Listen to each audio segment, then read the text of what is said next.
Moi j'aime beaucoup écouter en fait, laisser traîner les oreilles, ne pas sortir le carnet, et c'est la meilleure manière de ne pas introduire de biais. Bonjour, je suis Pauline Payassa, je suis journaliste et bienvenue dans le Making of des Jours, le podcast desjours.fr. Chez les Républicains, ils sont 5 à briguer l'investiture pour la présidentielle. Mais au-delà d'un sauveur, le parti est en quête d'un programme et d'une ligne. Asphyxié d'un côté par Emmanuel Macron et pressurisé de l'autre par Éric Zemmour, les Républicains essayent de trouver leur place à droite. Pierre Carré est journaliste indépendant. Pour lesjours.fr, il s'est invité à la réunion de famille. Bonjour Pierre. Alors pour les jours, tu as suivi la primaire de la droite. Mais pour commencer, il faut savoir qu'à l'origine, la politique, c'est pas ton sujet de prédilection. J'ai été journaliste spécialisé dans le sport pendant longtemps. Et voilà, alors je suivais le vélo, sport nomade, en Asie, en Afrique, et puis dans la France profonde. Et la politique n'est pas mon sujet d'expertise, et je pense que c'est pour ça que je travaille le sujet, qui me plaît beaucoup. Je trouvais ça super quand Raphaël m'a proposé de couvrir la campagne pour la désignation du candidat des Républicains, parce que je crois que j'attendais ça depuis très longtemps. J'avais toujours eu envie de faire une incursion dans le journalisme politique. Il était hors de question de l'exercer dans le cadre des services institutionnels, des grands journaux, des services politiques, parce que bon, c'est des domaines de chasse gardée, de précaré. Puis je n'aime pas du tout le traitement de la politique traditionnelle. Je voulais faire du reportage, c'est-à-dire tout simplement aller, regarder, ouvrir les yeux. Et je crois que c'est ce que les jours me proposaient de faire. En fait, j'ai immédiatement dit oui. Et donc, quel a été ton point de départ et comment est-ce que tu as débuté ton reportage ? Le point de départ, c'est de constituer les éléments du drame. Parce que l'idée, évidemment, c'est de traiter cette campagne sous forme de reportage. Et pour moi, l'important, c'était tout simplement d'aller sur place, d'ouvrir les yeux, les oreilles, et raconter ce que je voyais. Pas ce que je pensais, pas ce que je croyais, pas ce que j'avais envie qu'il soit, mais simplement ce que je voyais. Et donc pour ça, il a fallu évidemment commencer par le commencement.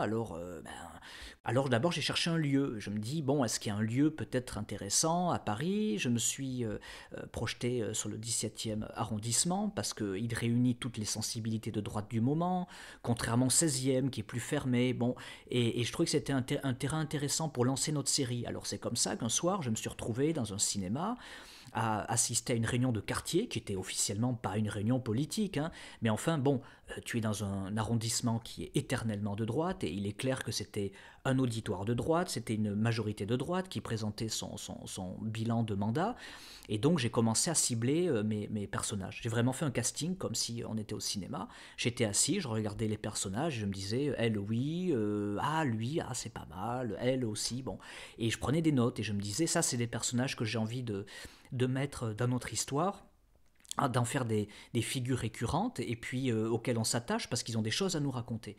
Donc il y avait le lieu, il y avait les personnages, et puis l'action, de toute façon, elle se déroule de manière naturelle, sans moi, malgré moi, dans mon dos, parce que c'est les vicissitudes d'une campagne, ce sont les attaques d'un tel à l'endroit de tel autre. Encore que cette campagne des Républicains, elle est très très sage, hein. Mais moi, je me suis tout de suite senti bien dans un élément que je connaissais, que j'avais toujours connu, avec des personnes qui me parlaient, parce que le vélo m'avait entraîné dans cette France-là, à ce niveau-là, tu vois, de petits notables locaux qu'on retrouve dans les meetings de province, avec, je pense aussi, une classe moyenne qui vient pour regarder, savoir de quoi il s'agit, qui a peur aussi. Beaucoup de gens sont très angoissés. Et je retrouvais des visages familiers, je retrouvais des questions qui m'étaient familières. Moi, je crois que j'ai toujours connu ces personnes-là à travers le sport et le vélo auparavant. Donc, c'est pas du tout un univers qui m'a étonné. Moi, je suis arrivé à Paris très tard dans ma carrière de journaliste. J'avais 33 ans, donc j'ai passé l'essentiel de ma vie jusqu'à présent plutôt loin de Paris. Et j'ai retrouvé des morceaux de cette France-là, des questions de cette France-là, et c'est cette France-là qui va faire le candidat des Républicains, et puis certainement le prochain président de la République aussi. C'est probablement ni Paris, ni Bordeaux, ni Lille. Voilà, c'est là-bas que ça se joue, et cette France-là, je la connais assez bien. Donc, quand tu es sur le terrain, quand tu es dans toutes ces réunions politiques, comment est-ce que tu procèdes? Qu'est-ce que c'est ta méthode? L'idée, c'est d'arriver, de s'installer, de ne rien dire. Alors, moi j'aime beaucoup écouter en fait, laisser traîner les oreilles, ne pas sortir le carnet, encore moins le dictaphone parce que j'en ai pas, et j'écoute. J'écoute ce que les gens ont à se raconter, et c'est la meilleure manière de ne pas introduire de biais dans la discussion, dans la compréhension des faits, parce qu'on entend les gens parler entre eux.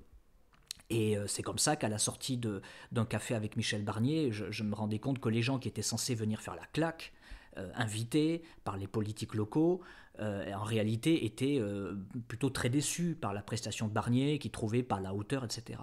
Et je pense que c'est une compréhension d'un état d'esprit du moment qui m'aurait été impossible si j'avais sorti un carnet, un stylo. Parce que les lecteurs de droite, surtout de cette droite-là du 16e arrondissement, est très disciplinés, mais entre eux, ils disent. Donc, il suffit d'écouter ce qu'ils se disent entre eux.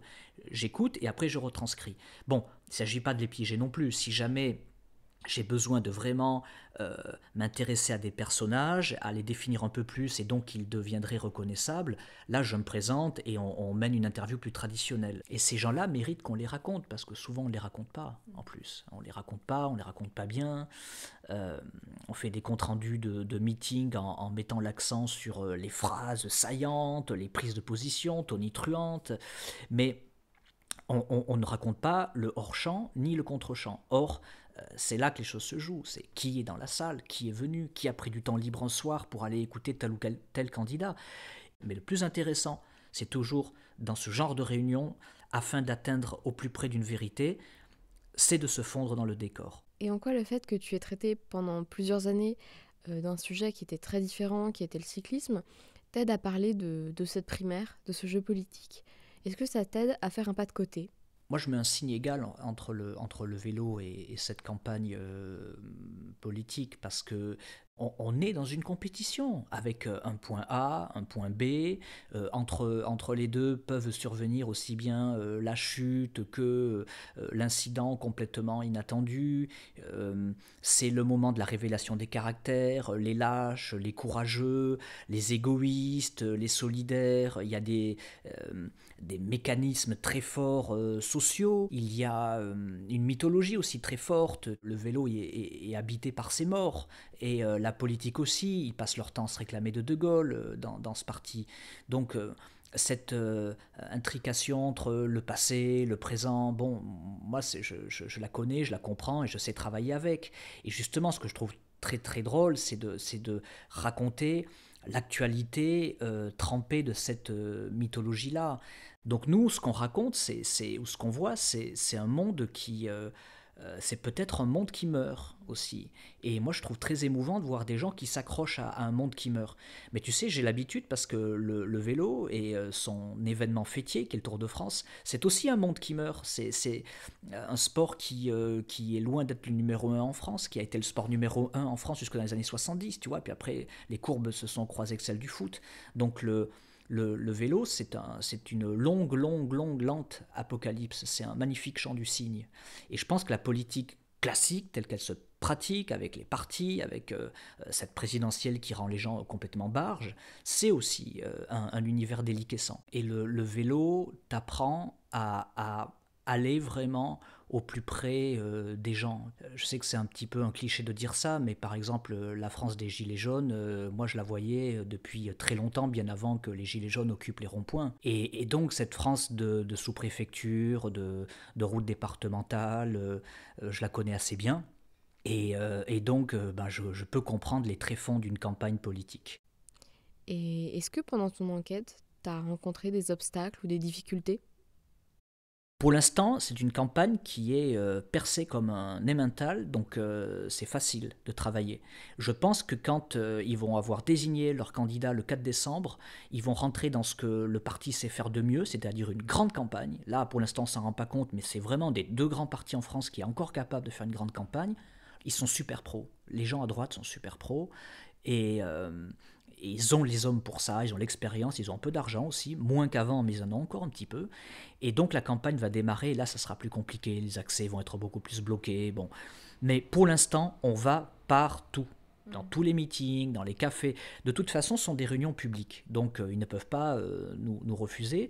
Et après, lorsqu'on sollicite un café, un coup de fil, il n'y a personne qui a refusé. Personne. Je crois que depuis le début de notre série sur les jours, nous avons dû avoir au moins une quarantaine d'interlocuteurs différents.